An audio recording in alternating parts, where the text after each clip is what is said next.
Before we get going today, I wanted to share some exciting news. We are giving away one of these cute aprons to one lucky winner.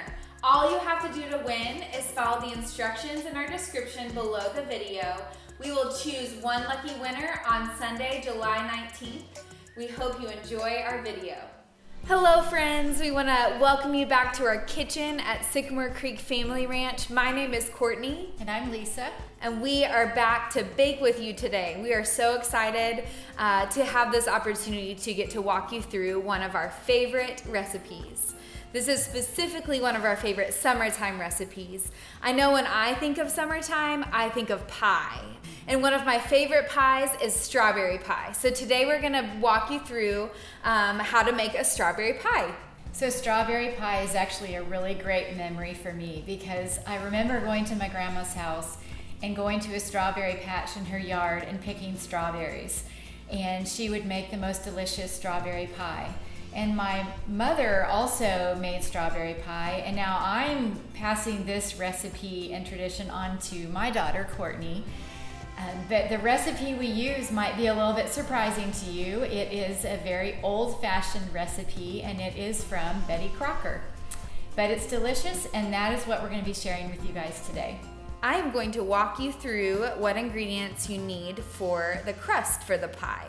First, we're going to start with 1.5 cups of Crisco, also known as vegetable shortening, 3 cups of all-purpose flour, 1 whole egg, 5 tablespoons of cold water, 1 tablespoon of white vinegar, and 1 teaspoon of salt.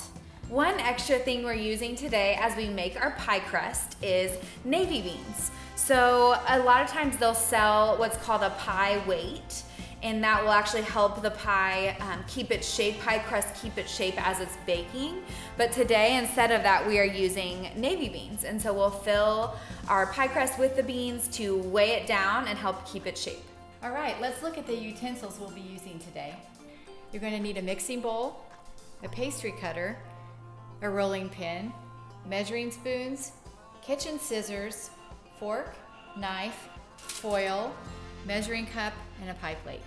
So we are going to actually make one of our very favorite pie crust recipes by Ree Drummond, also known as the Pioneer Woman. Her crust is phenomenal. It's flaky and it's just delicious. So we're going to teach you how to make her pie crust today.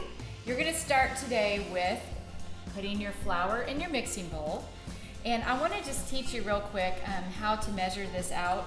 So when you're measuring flour for a pie crust dough, you want to make sure that you don't have too much flour because if you do, your dough is going to be tough.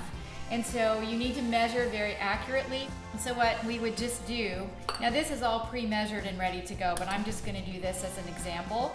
We're going to spoon this flour into your measuring cup, and we're not going to pack it down or anything. We're just going to scoop it in, and then we're going to level it off. A lot of times I'll just dip my whole cup right in the flour and scoop it out. And then this way you get it real accurate. So there we go, and this is gonna be 3 cups of flour. So now that we have the flour, we need to add the salt. Courtney, do you wanna grab a teaspoon of salt and Sure. put that in? And we're just gonna add this and kind of stir it together before we add the shortening.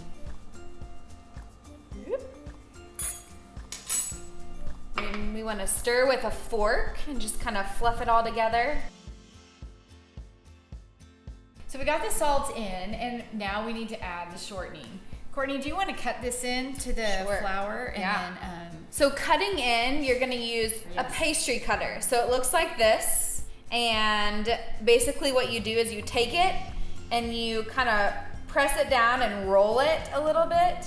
And this does take some time and some patience. I know like in the past it's just, you just have to keep working it until it's into like little pea-sized balls, I think. Mm-hmm. Is that right? Yeah, it takes about 3 to 4 minutes to get this mixed in. The best description I have for that pastry cutter is you're rocking it just back and forth. So now our flour mixture is looking great. It's in pea-sized pieces, and we're going to go ahead and add an egg. And so Courtney, do you want to beat that up a little bit? Yep.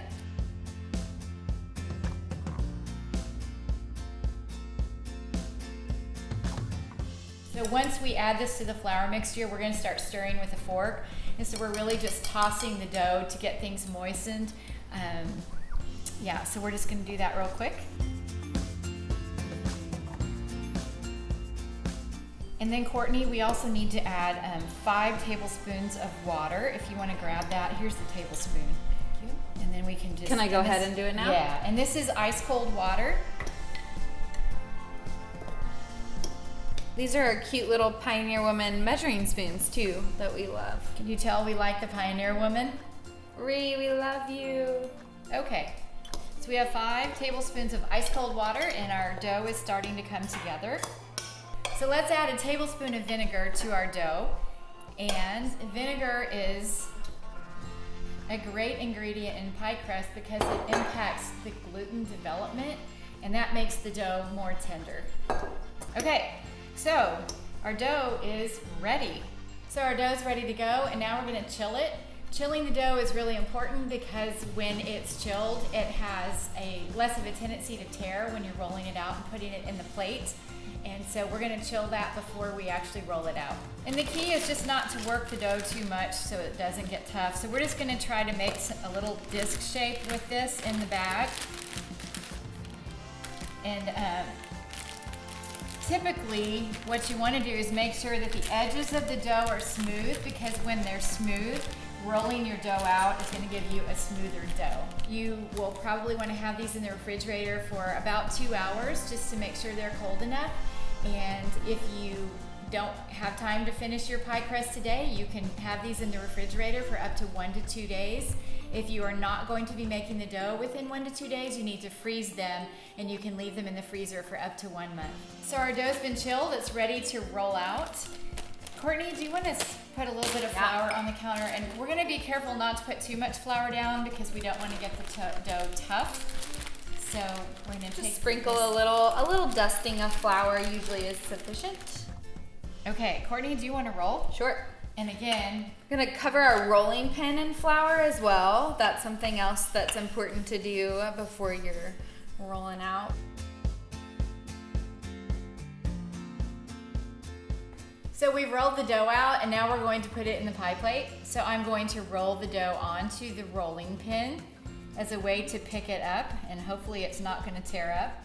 All right, so now we are going to use our kitchen scissors and we're going to trim around the rim of the pie crust. And then after that, what is the next step for the crust? Typically going to fold your excess dough up underneath the top layer that's on the edge of the plate.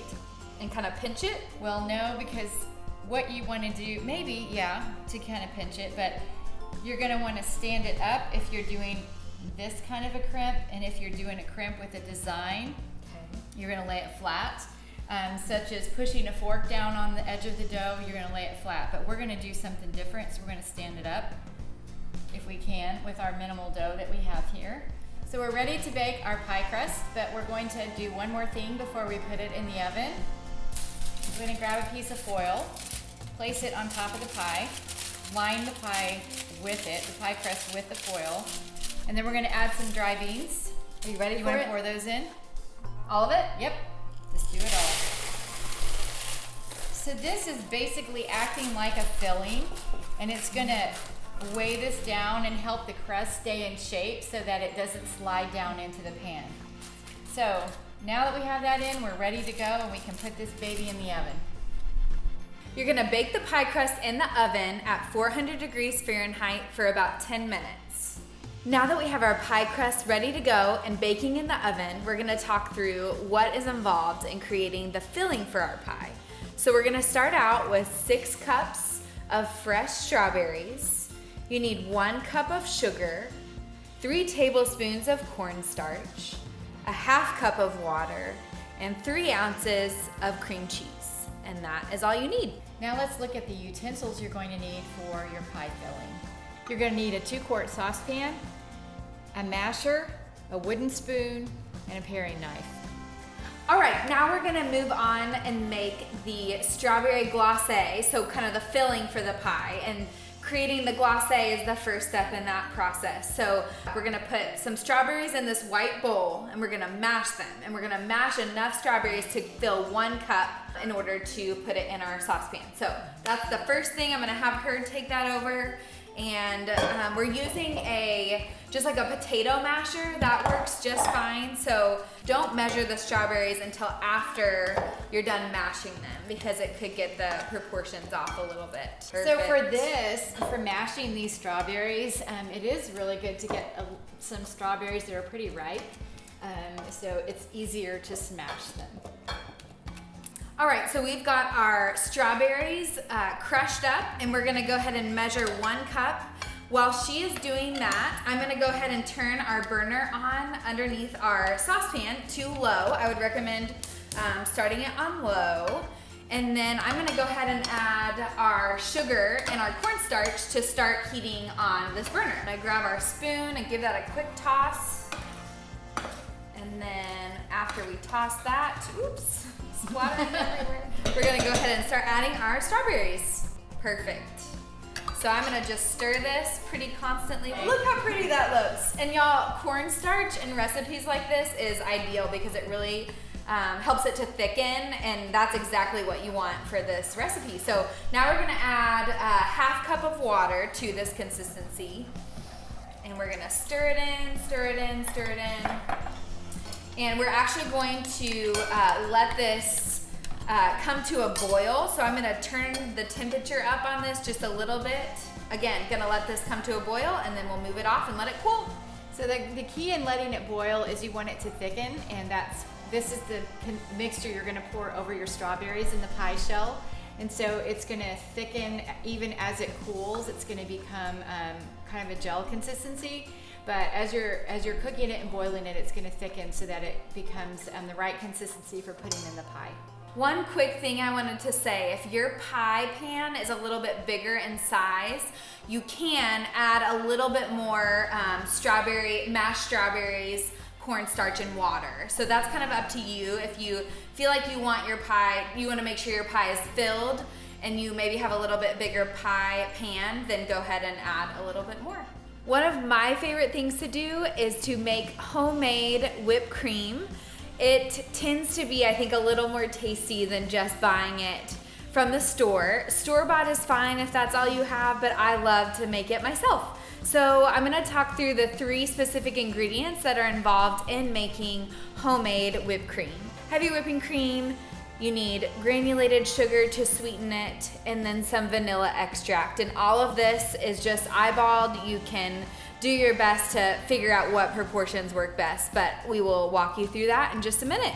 I'm going to walk you through how to make homemade whipped topping. And I'm actually referring to a recipe by Sally's Baking Addiction. We're gonna start with 1 cup of heavy cream, and we're just gonna dump this 1 cup into our mixing bowl. For making whipped topping, you need either a KitchenAid mixer like this, an electric mixer, or you need a handheld mixer, and that will work just fine as well. You can't, for this recipe, because it has to mix so long and so quickly in order to get the stiff peaks to form, you can't use just a whisk. That won't actually work for this. So you want an electric mixer or a handheld mixer. Okay, after adding the heavy whipping cream into the bowl, you're gonna add 2 tablespoons either of granulated sugar or confectioner sugar. It's kind of up to you which one you'd like to choose, but we're gonna do 2 tablespoons, and you can just go ahead and put it all in. I'm gonna go ahead and add all of the ingredients before I start whipping it.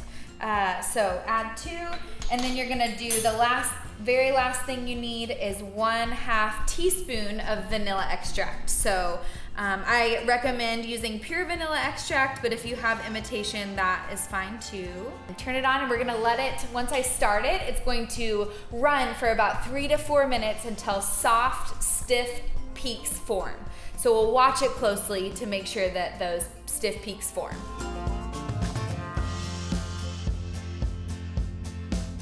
All right, so we are finished with our with our whipped cream.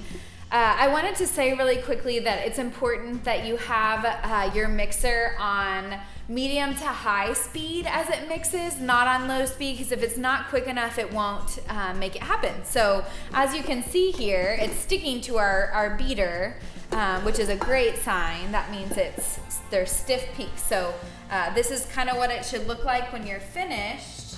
Cool Whip is an awesome topping for pie. You can also use, or whipped cream is an awesome topping for pies. You can also use ice cream if you like ice cream. A homemade ice cream is delicious with it as well. I just decided today it would be fun to pipe some homemade whipped cream on top. So another quick tip for this is you want to make sure that your whipped cream, your heavy whipping cream is cold when you're mixing it. It can't be just like room temperature, because if it's not cold, again, it won't work appropriately. You also can, if you want, chill your bowl that you're gonna whip it in, and also chill the beater. That's also an option, just to get it to form better. So those are just some quick tips for making homemade whipped cream. So our pie crust is baked and cooled, and we're ready to put the cream cheese in the crust. And we put a little layer of cream cheese on the bottom of the crust to keep the crust from getting really soggy when we put the strawberries in. So we're gonna do that right now.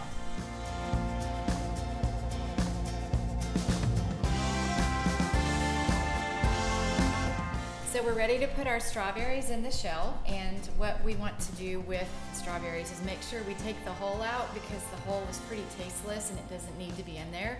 So to just make sure you have all that flavor, you want to get rid of that little dead spot of the hull.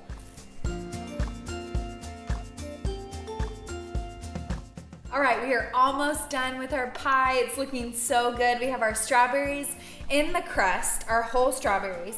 And now we're going to take our glacé that we made earlier and gonna just spoon it over the top and evenly cover all of the strawberries that are in there.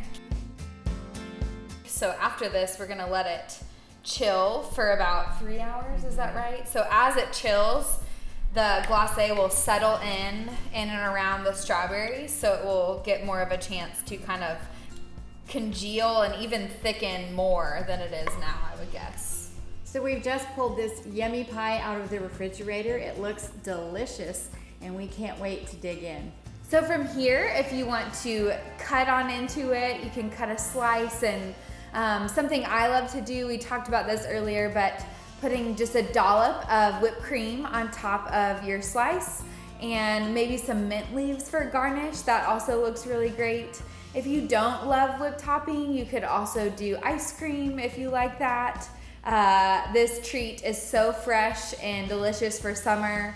I think you're really, really gonna love it.